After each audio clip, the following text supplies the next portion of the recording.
Hi guys, I'm Ryan Houston and welcome to my fly tying channel. Your video is about to start shortly. Please take this opportunity to hit the like button down below, leave some comments, tell your friends.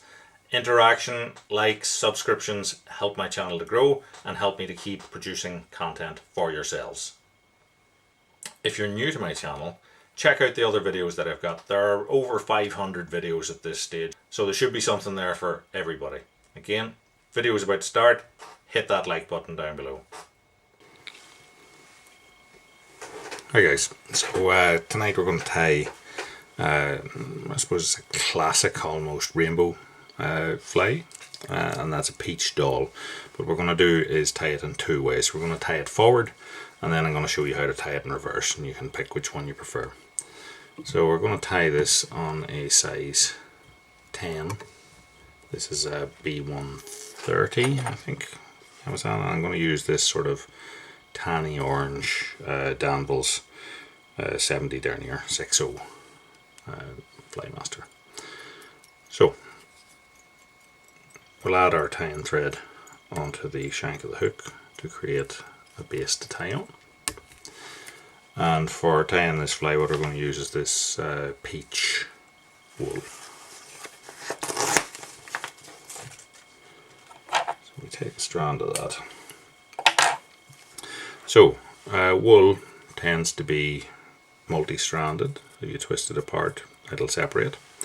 So for this, what I would suggest you probably do is, if you have a 3-ply wool, is to pull one of them out. So if you find it at the end, then grab the other bit and slide it out as you come out of it. If it's a long piece, you'll have to probably strip it twice for it to do it.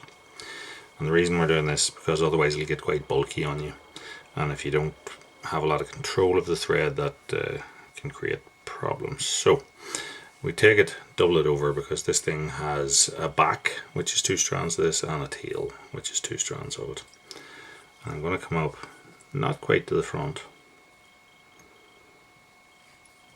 You can see we've stopped maybe 75% of the way along. I'm going to fold that over.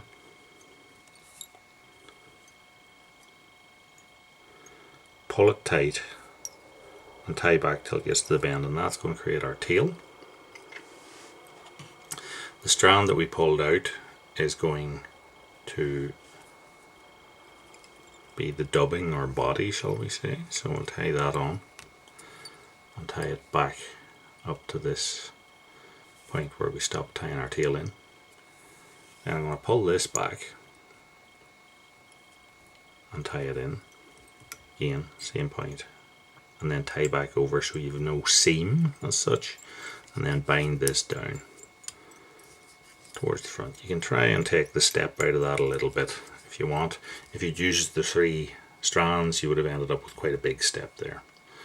So then we're going to flip the fly a little bit, because I think it's easier to wrap into the bend when you're wrapping materials, and use this single strand of wool to wind on for the body. Just come over that step and catch it in place. I'm going to fold it back on itself and tie over that, and that's going to create the body. So I've left a decent size of a bit here for the head, because wool is quite bulky and it can create a bit of difficulty with the head if you don't tie far enough back from the eye. So we're going to stretch this so it's under tension and put our thread across that, a couple of wraps, and then once we tighten into it, it'll stay in place.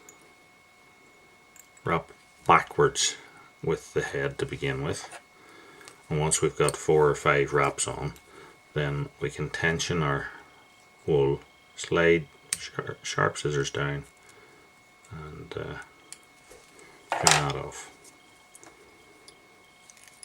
and then just wrap over that to create our head and finish it off.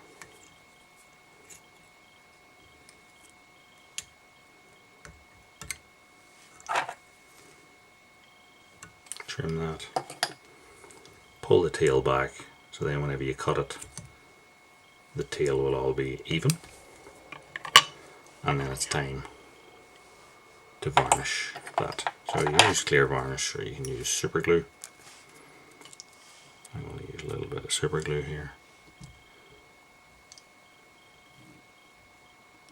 and just varnish the head. So that is the forwards tying of the peach doll. So set that one down, put another hook in, and this time I'm going to tie it in reverse, and we're actually going to finish the fly at its tail. So same hook, same thread, lay on the base first, and then we're going to take a strand of wool. So for this I've probably got a bit that's 10 inches long or so. I'm going to tie it in at the head, a couple of turns over it, and trim that off.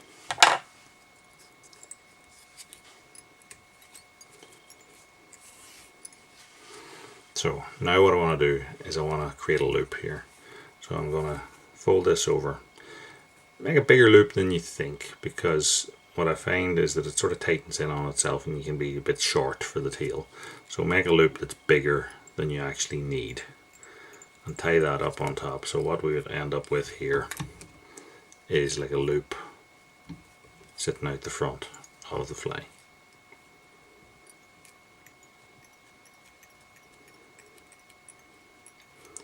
I'm going to go down here roughly until my thread is level with the hook point. Then I'm going to flip that forward and I'm going to continue back with my tying thread to the point where I intend the tail to be. Again, I'll flip the hook over, and what I'm going to do here is I'm going to unravel or untwist the wool. That means it will lay flatter, and I'm going to wrap that forward until I hit the front of the fly here. You want to have a good tension on this, and then I'm going to go backwards. When I get to the point where this was tied, it's going to be like a step, so it's going to jump down. Continue on back then for another turn or so, and then I'm going to tie that. Now you can see I'm pulling these strands until they're level or sitting on top of the hook. Obviously the hook is upside down, but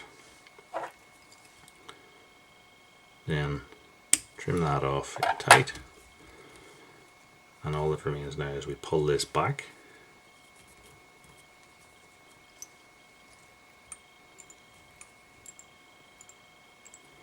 three or four wraps over that will hold it in place. Create that little band, which if you used a brighter thread it would also be like a trigger point, and if you want you can put in a couple of half hitches or whip finishes to finish that off. Trim it, cut the tail, and then the same, varnish the tie-in of that.